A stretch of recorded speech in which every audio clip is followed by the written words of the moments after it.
Aleluia, glória a Deus. E vamos de leitura bíblica. Vamos de leitura bíblica.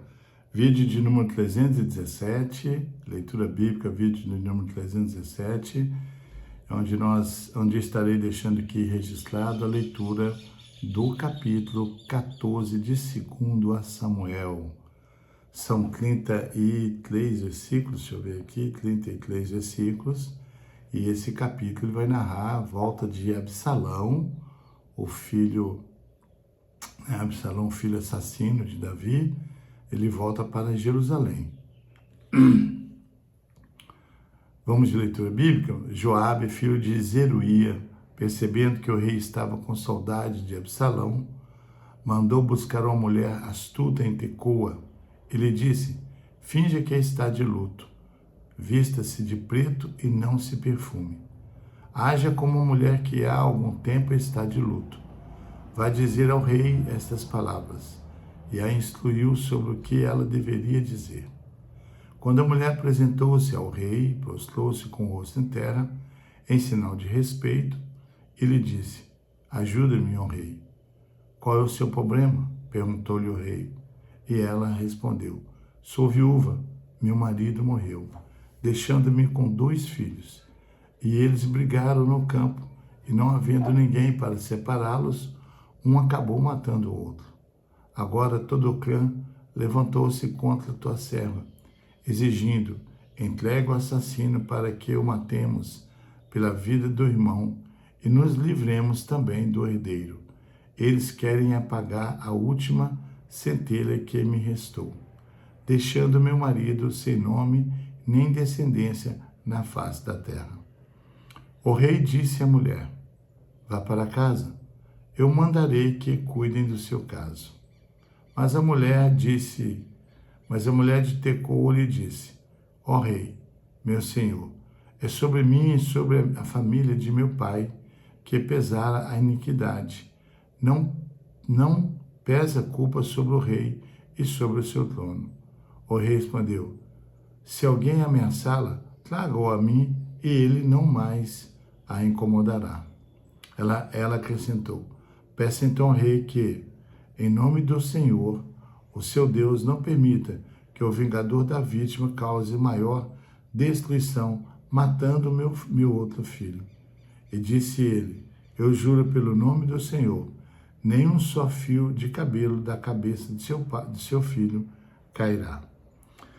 Disse-lhe ainda a mulher: permita que a tua serva fale mais uma coisa ao rei, meu senhor?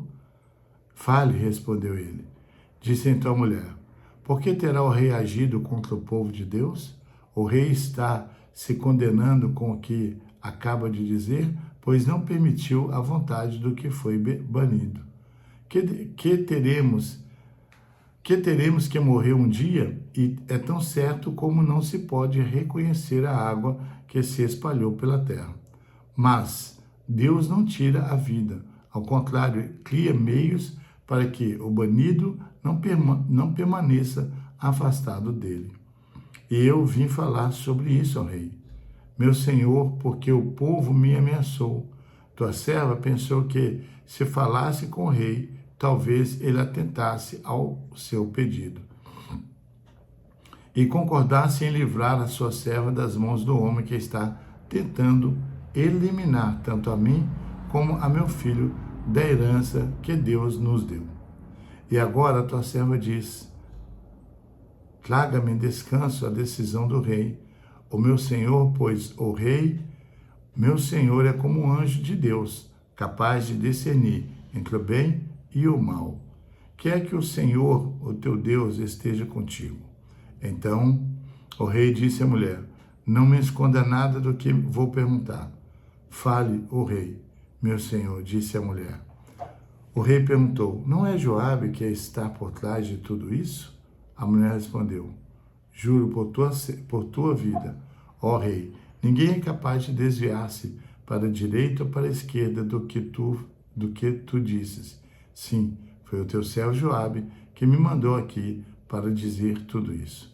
O teu servo Joabe agiu assim para mudar essa situação.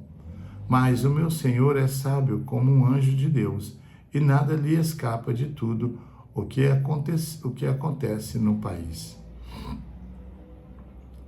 Depois o rei disse a Joabe: muito bem, atenderei a esse pedido.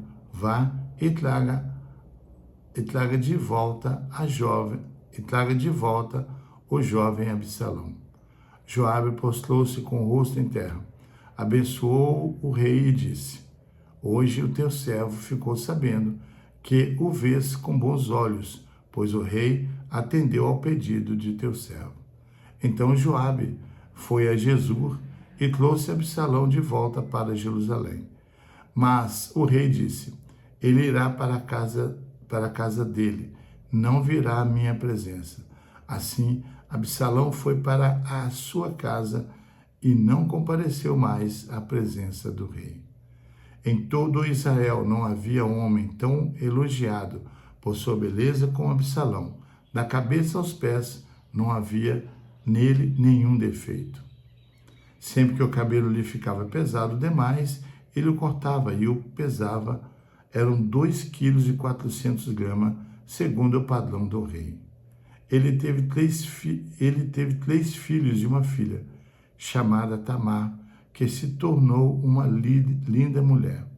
Absalão morou 2 anos em Jerusalém, sem ser recebido pelo rei. Então mandou chamar Joabe para enviá-lo ao rei, mas Joabe não quis ir. Mandou chamá-lo pela segunda vez, mas ele novamente não quis ir. Então Absalão disse a seus servos: vejam, a propriedade de Joabe é vizinha da minha, e ele tem uma plantação de cevada.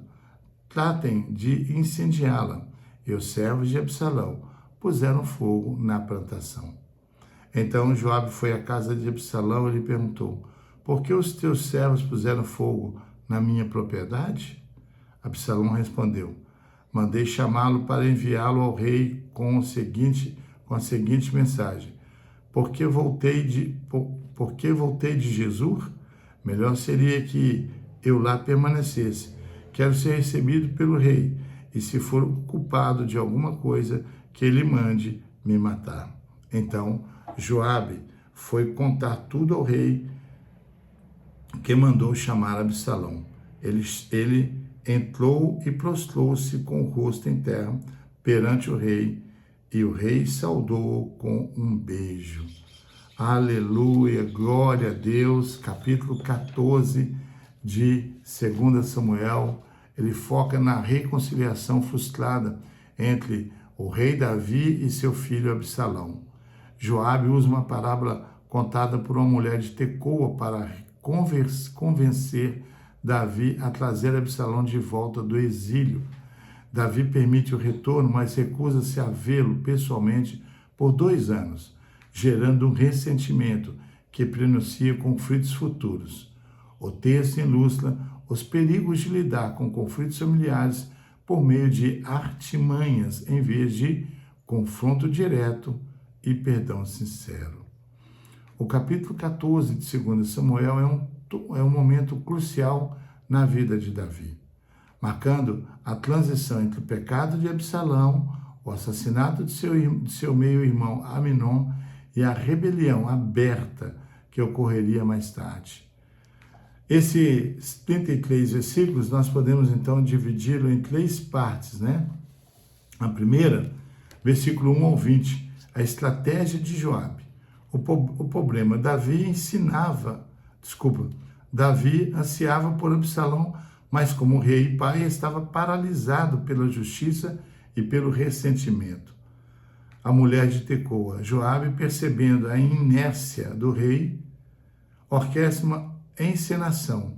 A mulher, instruída por ele, apresenta a Davi um caso hipotético sobre um filho que matou outro, pedindo clemência para o sobrevivente.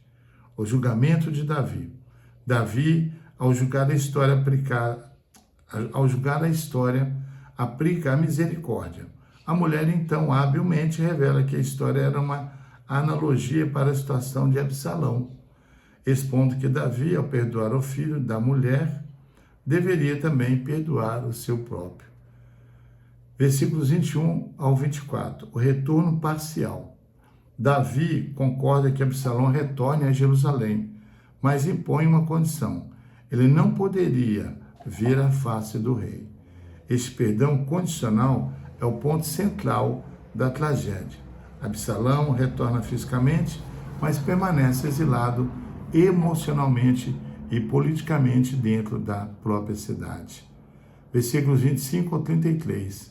O distanciamento e a reconciliação superficial. A descrição de Absalão. O texto faz uma pausa para descrever a beleza física de Absalão e sua popularidade. A forçada reconciliação. Após 2 anos sem ver o pai, Absalão incendeia a plantação de Joabe para forçar uma reunião. O encontro final entre Davi e Absalão termina com um beijo, que, na superfície, parece perdão, mas esconde profundas feridas e ressentimentos não curados.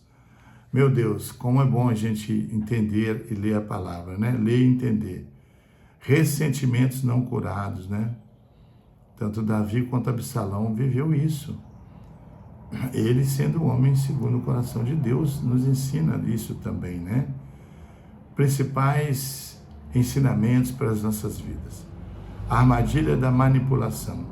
Joabe buscou fazer a coisa certa, reconciliação, mas da maneira errada, artimanha. Isso demonstra que fins nobres não justificam meios manipuladores. Perdão versus reconciliação. O capítulo mostra a diferença entre perdoar um ato e restaurar um relacionamento. Davi perdoou o crime, mas não restaurou a confiança ou a intimidade com o filho, que se provou desastroso, né? Consequências do silêncio. Ao evitar o confronto direto com o filho, Davi permitiu que a amargura crescesse no coração de Absalão, transformando um conflito familiar em uma crise nacional. A sabedoria versus a autocrítica. O estudo da mulher de Tecoa mostra que é fácil julgar situações alheias com sabedoria, mas é muito mais difícil aplicar o mesmo discernimento e misericórdia à nossa própria vida. Aleluia!